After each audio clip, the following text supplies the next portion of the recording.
คักขนาดเลยภูเขาชัดเจนเออชัดเจนเลยเนาะคือบ่าวรถเกี่ยวอ่ะปีนี้ฮะเขาบ่ลงให้โอ้ยเขาไปแทงยันนาคอยปีนี้โอ้ยฮอตบิริยานเป็นน้ำมันล่มมองมันล่มรถเกี่ยวมันลงแม่นบ่เขาลิ้นตัวเพื่ออ้างจะมีรถเนาะอย่าให้กูชื่อนะว่าแม่ชื่อนี่เบิ่งหนาวได้เนาะได้เอฟซีรวยก็ซื้อรถโอ้จากแรกเอฟซีก็เฮียเบิดแล้วเดี๋ยวนี้ไม่ได้เกี่ยวเอาเลยเอารถลงเลยเอารถลงเลยได้รถแล้วเจ้าจะไปเกี่ยวให้ค่อยอยู่บ่เกี่ยวแม่นบ่ได้รถพอแบมก็จังเกี่ยวไปกินเบียร์ไปมันมีความสุขโอ้แม่นความเนาะถูกต้องเอฟซีหัวใจดีบ่จากเอฟซีไปเฮียอยู่สิไรเบิดกาดัวแล้วเอฟซีอายุตายจะตายไปปะมีสงสัยอยู่เอฟซีก็อายุมากแล้วก็ตุ้ยไปเบิดแล้วนะมาเอฟซีแต่ละคนแต่ละท่านอายุมากตายไปแล้วก็มีถูกต้องค่ะคนบ้าออกยังตายหลายคนแล้วเนาะป้าได้ข่าวหลายใจพอแบมเสะพี่ลูกเนาะข่าวเจ้าโอ้พี่ลึกอีหลีโหข้าวหลายนาก็กว้างนากว้างเจ้านาพี่นาน้องบอกโอ้จะเอาขึ้นลานมานี่บอก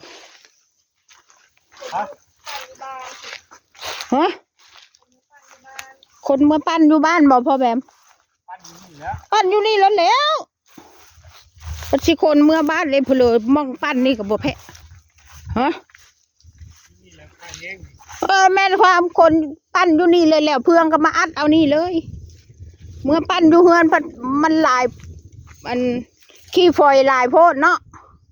ยันเด็กน้อยไปดิ้นนะโยนี่มัวจัดการเลยแม่ความ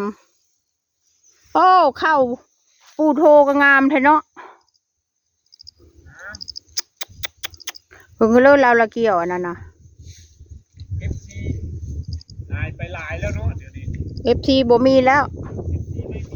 มีแต่เอฟซาFC ไม่มีค่ะมีแต่เอฟซาสองคอยแห่งเต็กคนฮอนมีเบิ้งพอแบมเลยคนในบ้านก็กล้องในคนเบิ้งหลายที่ชุดคืออนามัยได้เดือนละ2-3 หมื่นผู้แกนะคอยแห่งเต็กแล้วคนเบิ่งติดตามก็ติดตามชื่อบ่มีปลาบ่อันนี้โอ้น้ำมีเนาะนาเจ้าเนาะปกตินาเจ้านี่มันต้องแห้งแม่น้ำนะทำไมน้ำไม่แห้งวะงงเนาะมันต่ำบ่เล่นตัวทำเองโลด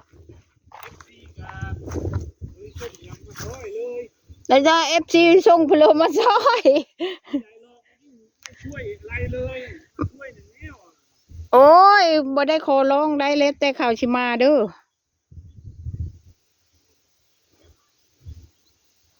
นี่ภูเหล็กไฟนะคะอันนั้นนะนั่นภูเหล็กไฟอันนี้ภูประพางค่ะอันนั้นเข้าไปสั่งพ่อแบมเข้ายังอ่ะนะโอ้ของเจ้าบ่อ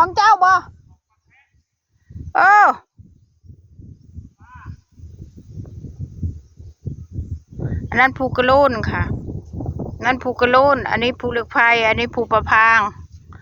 อันนั้นภูเทงหัวอันนั้นภูสารอันตรงนี้ภูพระแอกนี่เป็นไงอ่ะของแท้เว้ย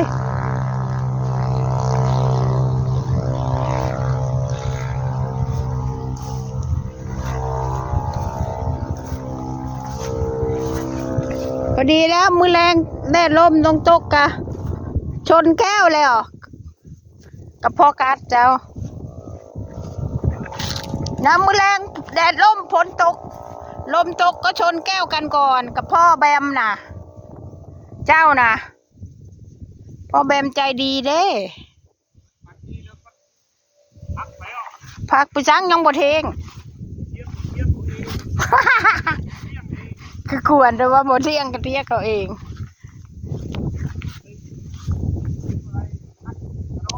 สบายแท้ของ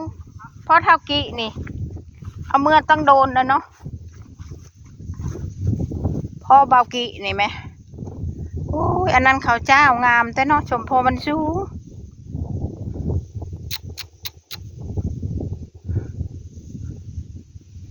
ไอ้นู่นมาเบิ่งอันนี้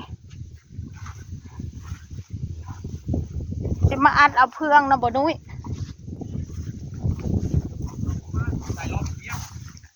โทรละบ่เนี่ยมัดข้าวโคนข้าวนะปีน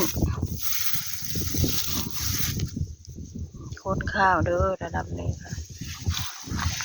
มัดใหญ่และพอแบมเก่งขนาด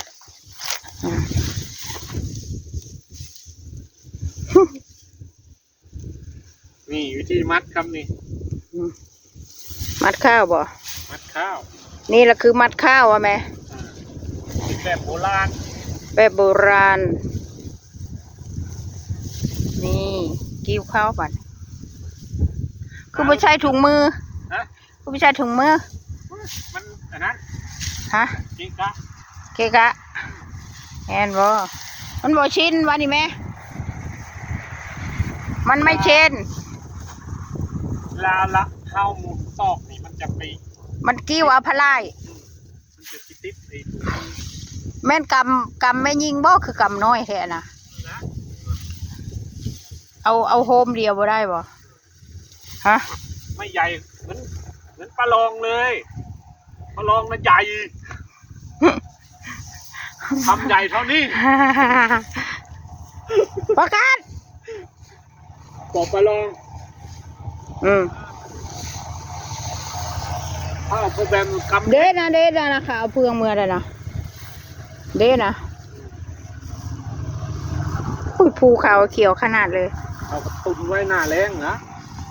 หน้าแรงปีนี้ฉลองอยู่ที่ใดวะปีใหม่นะพ่อแบม ลองอยู่นี่ อยู่เฮือนเจ้าบ่ได้ปะ ได้ เฮือนพูดหน่อยฉลองอยู่ไสอ่ะชี้มาค่อยออกมาดักนี่ โอ้จะลองอยู่บ้านก็ได้ มันบ่นั่นหน่วงหูเขาบอก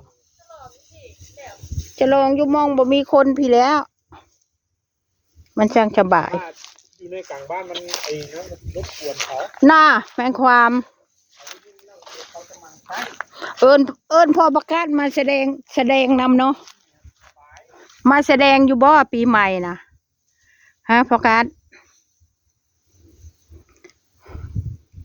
เบิ่งแน่ดอกไข่นุ่นกับผู้ดอกไข่นุ่นก็ออกเป็นดอกเราเลยผู้